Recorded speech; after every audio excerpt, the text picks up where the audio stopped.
일반적으로 우리가 교통사고가 나면요, 종합보험에 가입되어 있는 차는 보험사에서 전부 다 책임은 지면 되고요, 형사적인 처벌을 안 받습니다. 그거는 이 교통사고 특례법에 의해서 면제를 받는 건데요. 하지만 이 12대 중과실사고나 사망사고, 중상해 사고, 뺑소니 사고는 형사처벌을 면제받지 못하기 때문에 가해자와 피해자가 따로 형사합의를 해야 된다는 거죠. 이때 받은 형사합의금, 민사합의금에서 전부 공제된다는 건 알고 계셨나요? 그러면 공제된다면 형사합의를 할 필요가 없잖아요. 그래서 제가 공제되지 않는 방법과 일반적인 형사합의 절차에 대해서 오늘 알려드리려고 합니다. 안녕하세요, 보상가배상TV입니다. 들 경향 무조건적으로 다음을 보험사가 읽어보는 코너 호모 이코노미크스입니다. 이게 바로 고지의무라는 것 때문인데요. 의학적으로 인과관계가 없다라고 하면은 네. 지급을 받을 수 있는 거고요. 안녕하세요. 매일 새로운 정보를 드리는 채널 보상가배상TV입니다. 구독과 좋아요, 알림 설정은 꼭 부탁드립니다. 우선 이 형사합의는요, 피해자도 원하고 가해자도 원해야지만 합의가 진행이 되는데요. 가해자가 배째라 하고 피해자한테 연락 안 한다, 형사합의 제의를 안 한다 라고 하면은 피해자 입장에서는 강제로 이 형사합의금을 받아낼 수 있는 방법은 없다고 제가 이미 다른 영상에서 말씀을 드렸습니다. 오늘은 이 형사합의를 어떻게 하면 되는지, 그리고 이 형사합의금이 공제된다라고 들었는데 공제 안 되면 어떤 서류를 받아야 되는지, 그리고 왜 공제가 돼야 되는지 그거에 대해서 이야기해 보려고 합니다. 우선 형사합의는요, 가해자가 이 형사처벌을 조금이라도 덜 받게 하기 위해서 하는 건데요. 만약에 벌금이 예상된다면 벌금을 조금 작게 받는다든지, 형이 예상된다면 벌금으로 떨어뜨린다든지, 실형이 된다면 집행유예로 떨어뜨린다든지, 그것 때문에 원래라면 가해자가 바지끄댕이 잡고 피해자한테 합의해달라고 애원해야 되는 겁니다. 우선 이 형사합의금을 말하기 전에요, 우리가 민사합의금 어떻습니까? 가해자가 보험 처리를 하면은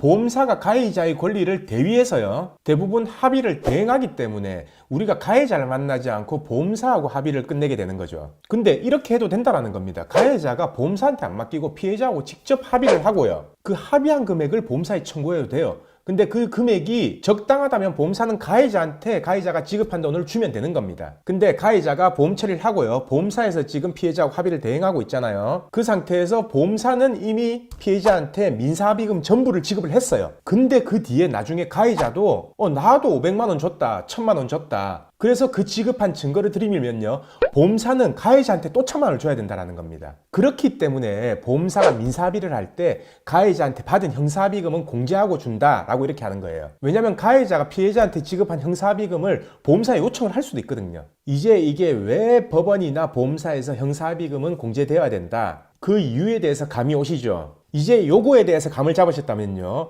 그럼 공제 안 되려면 어떻게 해야 되는데, 그 방법에 대해 제가 알려드리겠습니다. 우리가 예를 들어서 민사합의를 할 때 형사합의금 받은 걸 공제시킨다고 하면 굳이 왜 가해자하고 형사합의를 했겠습니까? 그냥 처벌받게 놔두지. 형사합의금은 형사합의금대로, 민사합의금은 민사합의금대로 이렇게 따로 받으려고 합의를 해준 거 아니에요. 그러면은 이 형사합의를 할 때요, 보험사에서는 나중에 가해자가 자기한테 다시 청구하면 이 돈 줘야 된다, 그렇기 때문에 공제한다. 그러면 내가 어떻게 하면 되겠습니까? 가해자가 추후에 보험사에 청구 못하게끔 막아버리면 되겠죠. 그리고 그 증거를 보험사한테 민사합의할 때 제시를 하면은 보험사 입장에서는 형사합의금 공제한다, 그 근거가 없을 거 아닙니까? 그래서 합의할 때요, 가해자가 보험사에 가지는 권리, 그 청구할 수 있는 권리, 그걸 전부 포기하게 만들어버리는 겁니다. 즉, 가해자가 보험사에 가지는 채권을 전부 포기해버리게 하는 거죠. 그래서 합의할 당시에 채권 양도 양수에 관한 포기 각서를 받는 겁니다. 그리고 그 받은 각서를 보험사에 전달하면 되는 거예요. 그러면은 보험사 입장에서도 공제할 근거가 없어져 버리는 겁니다. 그럼 소송 시에도 이 각서가 유효하게 적용이 될까요? 물론 적용됩니다. 다 무조건 적용시킨다, 무조건 공제 안 한다라는 건 판결문에 나오지는 않아요. 하지만 이 경험칙상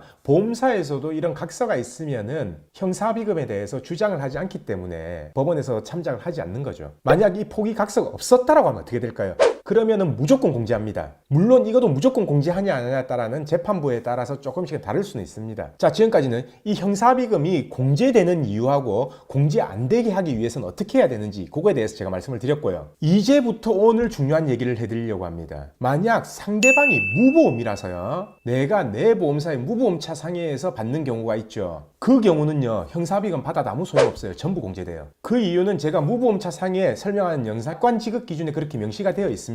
그래서 이거는 아무리 소송 가고 채권 양도 각서가 있다고 하더라도 법원에서도 공제시켜요. 자, 이제 내 보험사의 무보험차 상해로 받는 경우에는 형사합의는 의미 없다, 그거는 이해하셨죠? 만약에 저 같으면은 이렇게 해보겠습니다. 근데 무보험차 상해에서 형사합의금을 그렇게 받아버리면 이건 반납 하나 아닙니까?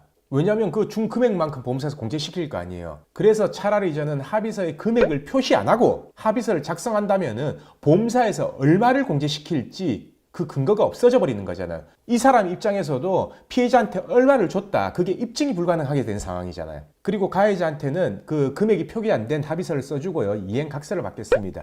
이 받는 금액은 내가 본 손해의 법원상 산출 방식의 기준 금액하고 약관상 지급 기준의 금액 차액에 대해서 배상하는 거다. 그래서 만약에 내 보험사에서 구상이 들어온다면 전액 배상하겠다. 그리고 그 부분에 대해서 절대 이의를 제기하지 않겠다. 그런 내용의 각서를 받고 합의를 해주겠습니다. 저 같으면요. 물론 이게 공제가 절대 안 된다는 보장은 없습니다. 그러면은 오늘 제가 말씀드린 형사합의와 형사합의금의 공제, 그리고 공제되지 않는 방법, 그리고 무보험차 상해에서 형사합의가 유효한가, 그 부분까지 전부 설명드렸습니다. 오늘 영상은 여기까지 하고요. 내일도 새로운 주제를 가지고 오겠습니다. 영상 끝까지 봐주신 구독자분들 감사드립니다. 저희 보상과 배상 로펌은요, 전화, 카카오톡, 폰메일 상담, 카페 상담 등으로 상담받을 수 있습니다. 저희는 서울과 부산에 사무실이 있고요. 전국 번호는 1544-3102로 문의 주셔도 되고, 카카오톡에서 보상과 배상을 검색하셔서 카톡으로 문의 주셔도 됩니다. 그리고 이 영상 댓글란을 보시면 메일로 신청하는 링크를 클릭하셔서 자세하게 작성해 주셔도 저희가 전화를 드리고 있습니다. 단 이게 후유장애가 남지 않는 2, 3주 진단 같은 경우에는요, 유선 상담을 하지 않고 있는 점 양해 부탁드리겠습니다.